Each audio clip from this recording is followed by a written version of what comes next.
Come along with me as I go grocery shopping. Today I'm mostly stocking up on produce and I don't need much meat. We'll start our shopping trip at Costco.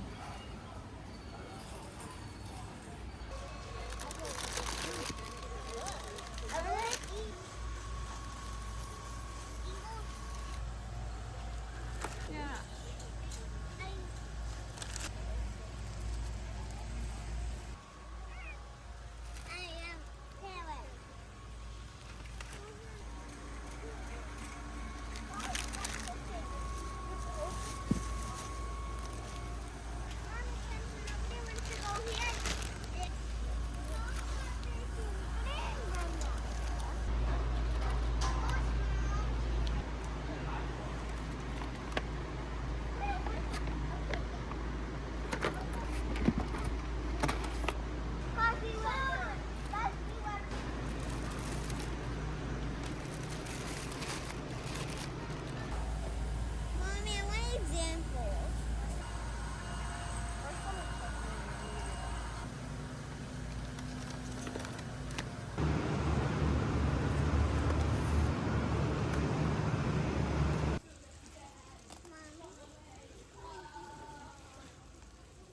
Okay, put it in the please. Mommy, egg.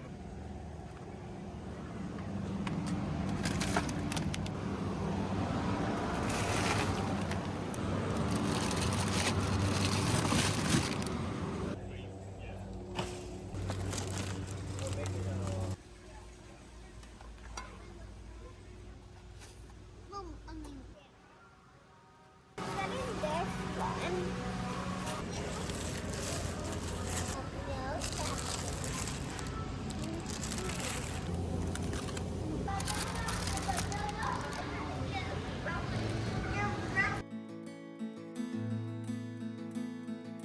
I just got back from the gym and I'm completely sweaty and exhausted. But before I jump in the shower, I want to get the Napa cabbage salted so it has time to soften.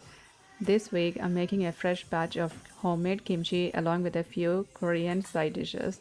My kids absolutely love Korean food, so it's something that I make all the time. I also love making things from scratch, and learning how to make kimchi has become one of my favorite kitchen projects. Now, I have to say, I am by no means an expert at making kimchi. I just absolutely love the taste of it, and every time I make a batch, I'm trying to make it a little better than the last. I'm not claiming this is the authentic way to make kimchi. This is simply my best effort while paying respect to this incredible side dish that my family loves so much. I've already washed the Napa cabbage once. Then I cut each head in half and then into quarters. I don't cut all the way. I just make a small slit at the base and gently pull the cabbage apart with my hands. Tearing it instead of slicing all the way through helps keep the leaves intact, making it much easier to season each layer later on. I have a large bowl filled with water and sea salt, and I'm taking each cabbage quarter and dipping it in, making sure the salt water reaches every part of the cabbage. I'll repeat this with all of the wedges.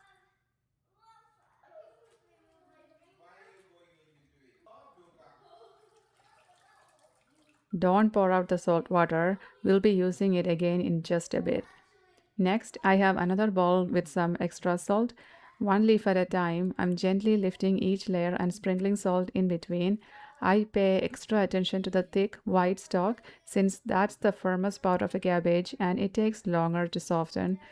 Make sure the salt reaches every layer because it helps the cabbage wilt evenly and creates that perfect texture for kimchi.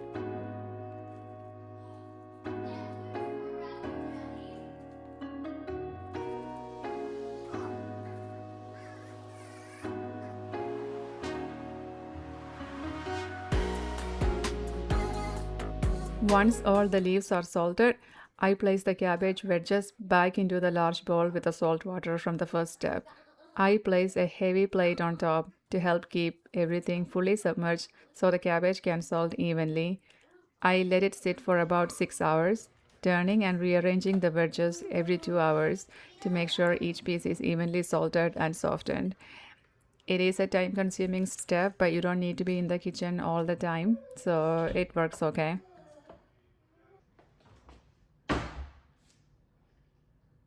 I took a shower and I finally feel refreshed and I'm ready for the day. This is a little later in the day, and now I'm going to work on the rest of the dishes I have planned. I'm making a few more Korean side dishes, and the first thing I'm preparing is this huge radish. I was hoping to find the Korean daikon radish, which is usually green on the top and white on the bottom. The green part tends to be sweeter and milder, while the bottom part has a stronger, slightly spicier flavor. But the Asian market didn't have any. Instead, I found this Chinese radish, which is all white. So this will have to do. I'm slicing the radish into thin strips. First, I cut it into thin rounds. Then, I stack about 6 or 7 slices together and run my knife through them to create thin rectangular pieces. I'm planning to use half of this radish to make Korean style radish kimchi, and with the other half, I'm going to make soy pickled onion and radish. For the pickle, I'll cut the radish into small cubes. I love having these homemade side dishes ready in my fridge.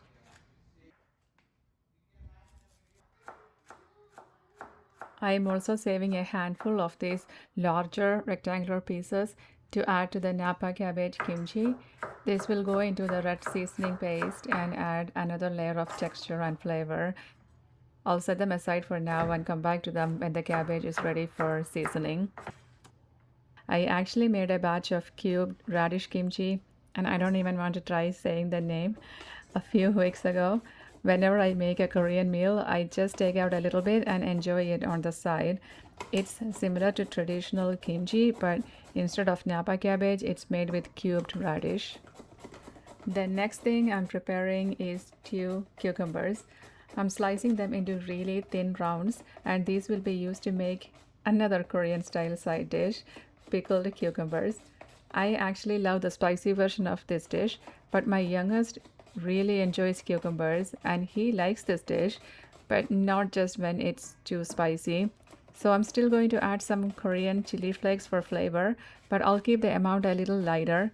I don't want him to be disappointed when he tries it and finds out it's too spicy for him. Okay, now it's time to salt the cucumbers and the radish. These are very beginner friendly recipes and there aren't any complicated steps. The only thing they require is a little planning because you do need to start them earlier in the day.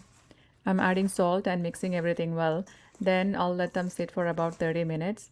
During that time, they'll release quite a bit of water. This simple step helps keep the vegetables nice and crunchy instead of becoming soggy once they are seasoned.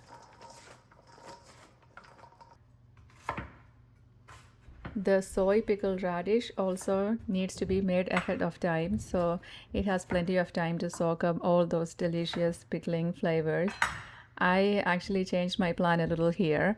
I was originally just going to pickle the radish, but I decided to add some onions as well because I really enjoy the combination. So instead of cutting the radish into large cubes, I cut it into pieces that are about the same size as the onions, so everything pickles evenly. For the pickling brine, I am using soy sauce, seasoned rice vinegar, which already has a little sweetness to it, and plenty of water so the onions and radish will be completely submerged. I am gently warming everything in a small pan just until it's about to simmer. When you start to see tiny bubbles forming around the edges, then I'll pour the warm brine over the vegetables and let time do the rest. And let me tell you, this is a very good recipe. All my kids loved it. My youngest, he ate almost all the radish, which was so nice to see.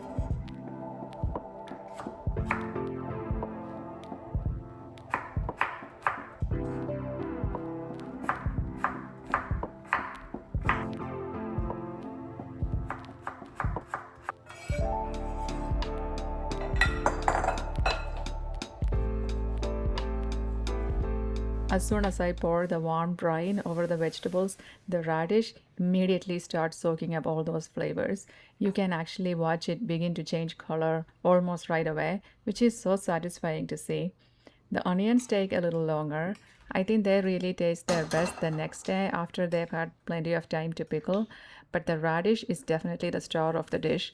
It absorbs the flavors quickly while still staying wonderfully crisp. The cucumbers and radish have released a lot of water, which is exactly what we wanted from the salting step. I'll start with the cucumbers. First, I drain the liquid and give them a rinse. I always like to taste one piece at this point. If it's too salty, I'll wash them more thoroughly. If the salt level is just right, I'll only give them a quick rinse.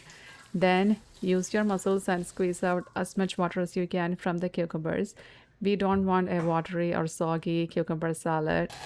I'll do the same thing with the radish. Again, taste it before deciding how much to rinse.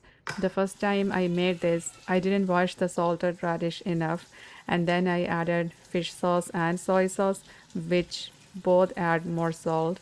The final dish ended up being much saltier than I wanted. So, this step is really about adjusting based on your own taste and using your best judgment. Before I move on to putting the side dishes together, I want to take a moment to toast some sesame seeds. I usually buy this big bag of sesame seeds from Amazon, and these are completely untoasted. Toasting the sesame seeds really brings out their aroma and gives them a deeper, nuttier flavor, which I really like. Both the cucumber and radish side dishes use a similar seasoning mix, so I'm preparing them around the same time. For the cucumbers, since this is a smaller batch, I'm adding the seasoning directly into the bowl. It's easy enough to mix everything thoroughly here. I'm adding gochugaru, which is Korean chili flakes, rice vinegar, a little salt, toasted sesame seeds, and sesame oil. Sesame oil is such a beautiful finishing ingredient in Korean cooking. It adds so much aroma and depth to simple dishes. Now I'll move on to the radish. Since this is a larger batch, I'm going to mix the seasoning separately in an empty bowl first. I like to do this because it gives the spices a chance to bloom and come together before coating the vegetable. I'm starting with sliced green onions. I got this from Costco. It was a really big batch. Then adding fish sauce. Keep in mind that fish sauce can be quite salty, so adjust the amount based on your taste. Then I'll add gochugaru, rice vinegar, and give everything a really good mix. Finally, I'll add sesame oil and mix it all together.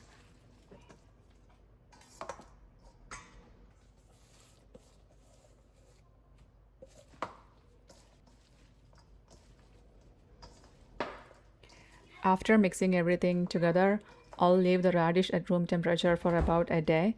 This gives it time to start developing those delicious fermented flavors. After that, I'll transfer it to the refrigerator and it can be enjoyed just like Napa cabbage kimchi. The flavor will continue to develop over time and it's such a great side dish to have ready in the fridge.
Now I'm moving on to the most important part of today's side dish prep, the kimchi. It's finally time to get everything ready for the seasoning. The first step is to make the rice paste. I'm gently simmering glutinous rice flour with water over medium low heat, stirring constantly so it doesn't stick or burn. After a few minutes, it begins to thicken slightly and you'll see small bubbles starting to form. That's when I turn off the heat and let it cool completely while I get everything else ready. It's time to check on the Napa cabbage. At this point, it has been salting for about 5 to 6 hours. I rinse each cabbage wedge thoroughly to wash away the excess salt. Then I gently squeeze out as much water as I can without damaging the leaves. Once they are rinsed, I let it drain for about an hour. Getting rid of as much excess water as possible helps the seasoning paste stick to every layer of the cabbage.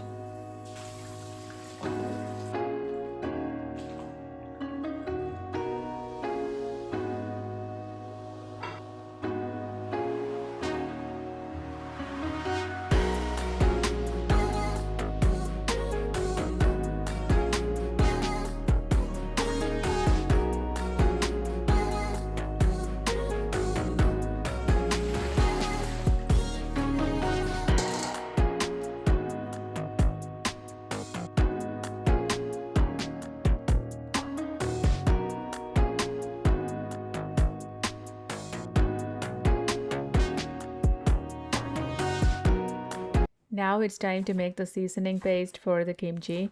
I'm adding fresh ginger, garlic, the cooled rice paste that we made earlier, fish sauce, a little salt, a little sugar, one onion, and gochugaru, which are the Korean chili flakes, to a blender.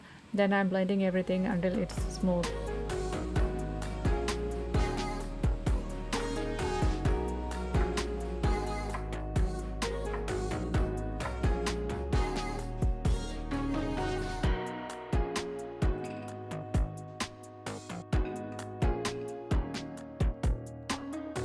Once that's done, I pour the paste into a large bowl and add the Korean chives, which is cut into 2 to 3-inch pieces, along with the sliced radish that we set aside earlier. Then I mix everything together until all the vegetables are well coated. One thing I did a little differently this time is that I blended the gochugaru into the paste.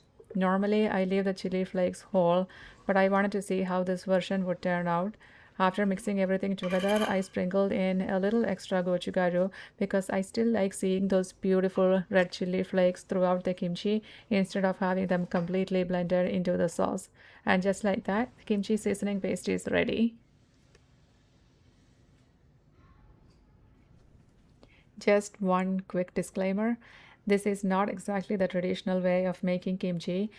Many traditional recipes include a small amount of fermented shrimp in the seasoning paste, but I personally choose to leave it out.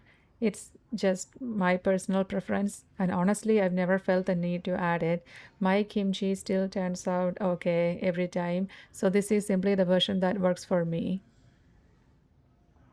Now comes the fun part.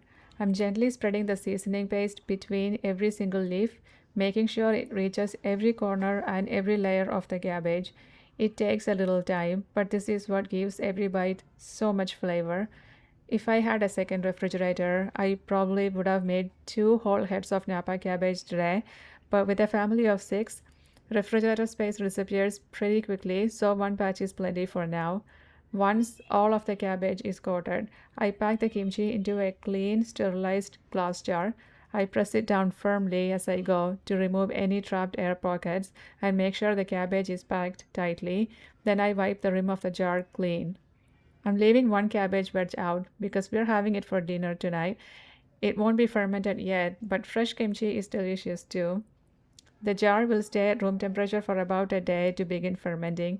After about 24 hours, if you gently press down on the kimchi, you should start to see little bubbles. That's a good sign that fermentation has begun. At that point, I'll move it to the refrigerator.